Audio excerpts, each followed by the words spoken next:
જય માતાજી મિત્રો, મંત્રોની દુનિયા કલિયુગમાં તમારું સ્વાગત છે. મિત્રો, આ ચેનલ ઉપર તમને અવનવા મંત્ર તંત્ર દેવી દેવતા વિશેની જાણકારી મળશે, જે કોઈપણ પ્રકારની એડિટિંગ કરવામાં નથી આવતી, જે સાચી માહિતી તમને આપવામાં આવે છે. તો મિત્રો, આ માટે મારી ચેનલને લાઇક અને સબસ્ક્રાઈબ જરૂર કરજો મિત્રો, કે જેથી મને પણ આગળ આવા વિડીયો એટલે કે તમને માહિતી આપવામાં મને પણ પ્રોત્સાહન મળે. તો મિત્રો, આજે હું તમારા માટે લાવ્યો છું ભદ્રકાળીની મંત્ર સાધના. મિત્રો, અવનવી દેવી દેવતાઓ છે. આપણે જોઈએ તો આ દુનિયાની અંદર 33 કરોડ દેવી દેવતા છે. એમાં દરેક દેવી દેવતાની અલગ અલગ વિધિ હોય છે, પણ ખાસ તમને પણ ખ્યાલ હશે મિત્રો કે સ્મશાનને લગતા જે દેવી દેવતાઓ હોય છે એ બહુ જલ્દી કાર્ય કરતા હોય છે, અને જે પવિત્ર દેવી દેવતાઓ હોય છે એમને સિદ્ધ કરવા થોડાક અઘરા અને મુશ્કેલ પણ હોતા હોય છે. તો એવા પણ હું તમને મંત્ર આપીશ, અને જે આરામથી તમે કરી શકો એવા પણ મંત્ર આપીશ. મિત્રો, તમને એવું થતું હશે કે આ મંત્ર શું છે અને ક્યાંથી આવ્યો, શું આ ખરેખર કામ છે? તો મિત્રો, હું તમને જણાવું કે પહેલાંના જમાનામાં આ બધા એક શાસ્ત્રો હતા જે ઋષિમુનિઓ દ્વારા લખવામાં આવ્યા હતા, અને ત્યારે આનો ઉપયોગ બી કરતા હતા. જ્યારે શસ્ત્ર શાસ્ત્ર હતું, મંત્ર શાસ્ત્ર હતું, આવા અવનવા શાસ્ત્રો હતા મિત્રો. એની અંદર જ આ મંત્રોનો ઉલ્લેખ કર્યો છે. તમે મહાભારત જોઈ લો, વેદ પુરાણ જોઈ લો, કોઈ પણ તમે શાસ્ત્ર જોઈ લો, તો એની અંદર દરેકમાં આનો ઉલ્લેખ હશે મિત્રો. કે ઋષિમુનિઓ જે બલ, જે શક્તિ અર્જિત કરતા હતા, શું હતું? તો મિત્રો, આ મંત્ર હતો.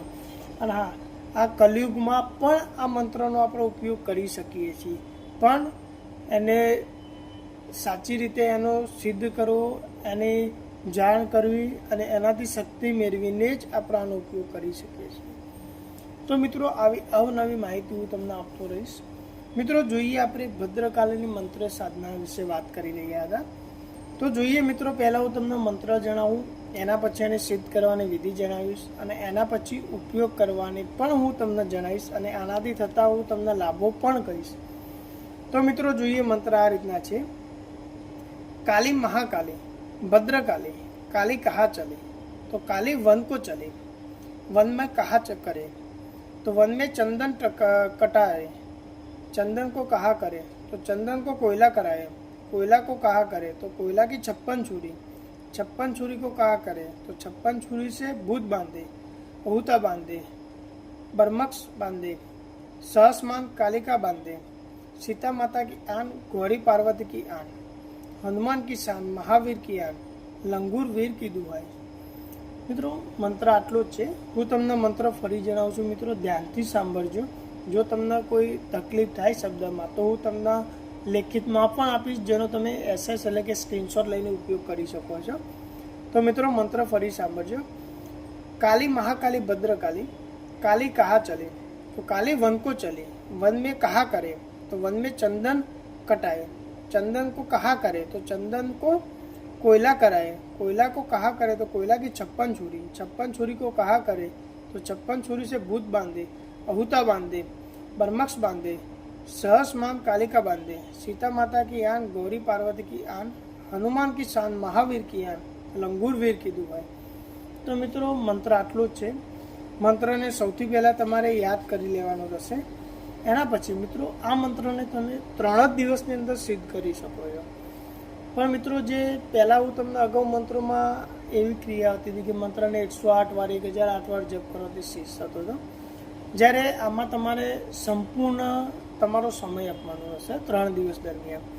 તો મિત્રો, જોઈએ કે મંત્રને કઈ રીતના સિદ્ધ કરીએ. તો મિત્રો, આ મંત્રને સિદ્ધ કરવા માટે તમારે સ્મશાનમાં જવું પડશે, અને સતત 3 રાત સુધી સ્મશાનમાં આની સાધના કરવી પડશે, અને એક રાતમાં 10,000 વાર આ મંત્રનો જાપ કરવાનો રહેશે સ્મશાનની અંદર.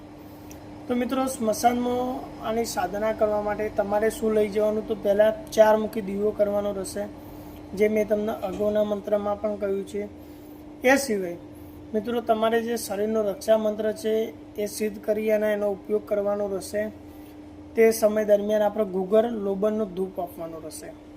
તો એક પાત્રમાં ગુગર લોબનનો ધૂપ આપી, અને જોડે એક આપણે દારૂ હોય છે એનું એક વાહન એટલે કે એક શીશો દારૂ લઈ જવાનું રહેશે.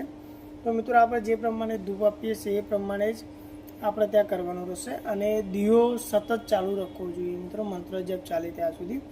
તો આ પ્રમાણે સતત 3 દિવસ કરવાનું છે. પણ મિત્રો ખાસ ધ્યાન રાખજો કે આ સ્મશાનને લગતો ભદ્રકાળીમાંનો મંત્ર સાધના છે. તો આ મંત્ર તમને ત્યાં ડરાવી પણ શકે છે અને જાનહાનિ પણ થઈ શકે છે. તો ખાસ ધ્યાન રાખીને આ મંત્ર સિદ્ધ કરવાનો. સૌથી પહેલાં સ્મશાનમાં જઈ અને શરીર રક્ષા મંત્રનો એક રાઉન્ડ કરવી અને ત્યાં વચ્ચે બેસી અને 4 મુખી દીવો પ્રગટાવવાનો રહેશે મિત્રો. એના પછી આપણે જે ધૂપ કહ્યું તમને, ગુગર અને લોબરનો ધૂપ આપવાનો રહેશે અને આપણે જે દારૂ શીશો લઈ ગયા હોય તે પણ તમારે આપવાનો રહેશે. આ સમય દરમિયાન મિત્રો તમને અવનવા અવાજો કે તમને એવું લાગે કે કોઈ તમારી સામે આવી રહ્યું છે મારવા માટે, આવો તમને આભાસ થાય તો એ ભદ્રકાળી સ્વયં પોતાના ભયંકર રૂપે તમને 3 દિવસની અંદર સમ્મુખ આવતા હોય છે. પણ મિત્રો આ સમય દરમિયાન ડરવું નહીં અને જે આપણે દારૂનું વાહન જે શીશો લાવ્યા હતા એ સામે રાખી અને ધૂપમાં આહુતિ આપવાની તો માતાજી શાંત થઈ જતા હોય છે અને એના પછી આપણને વરદાન આપતા હોય છે. પણ મિત્રો ખાસ ધ્યાન રાખવું, ડરવું નહીં. આ પ્રમાણે તમને વરદાન આપે એટલે મિત્રો તમે વરદાન લઈને સિદ્ધ કરી શકો છો. તો મિત્રો આવા અવનવા મંત્રો હું તમને આપીશ, પણ એના માટે મારી ચેનલને સબસ્ક્રાઈબ જરૂર કરજો. જય માતાજી.